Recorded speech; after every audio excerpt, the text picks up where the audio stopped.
Hi, everybody. Earlier this summer, Michelle, Malia, Sasha, and I headed west to the national parks at Carlsbad Caverns and Yosemite. And I've got to say, it was a breath of fresh air. We explored hundreds of feet of underground, standing beneath dripping stalactites in New Mexico.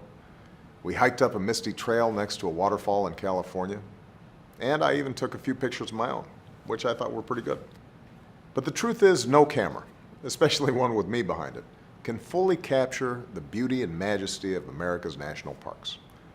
From Glacier and Denali to Gettysburg and Seneca Falls, our more than 400 parks and other sites capture our history and our sense of wonder. As FDR once said, there is nothing so American as our national parks. The fundamental idea behind the parks is that the country belongs to the people. This month, we're celebrating the 100th anniversary of the National Park Service. And I want to encourage all of you to find your park so that you and your family can experience these sacred places too. If you're a military family, you can even get in free through Michelle and Joe Biden's Joining Forces initiative. And if you've got a fourth grader in your family, you can get a free pass too by going to everykidinapark.org.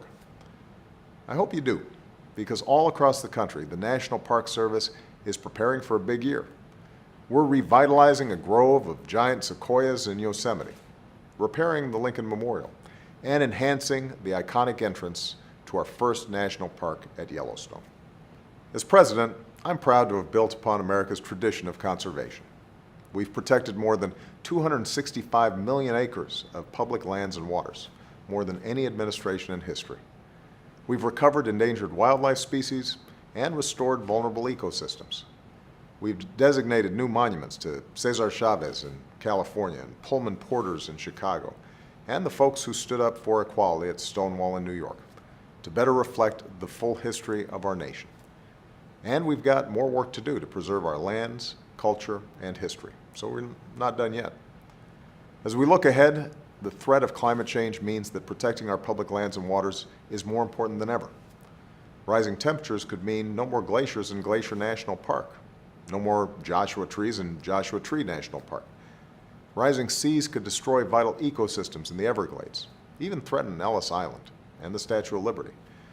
So, in the coming years and decades, we have to have the foresight and the faith in our future to do what it takes to protect our parks and protect our planet for generations to come.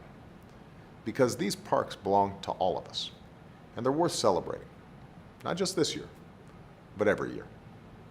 Thanks, everybody. Have a great weekend, and see you in the parks.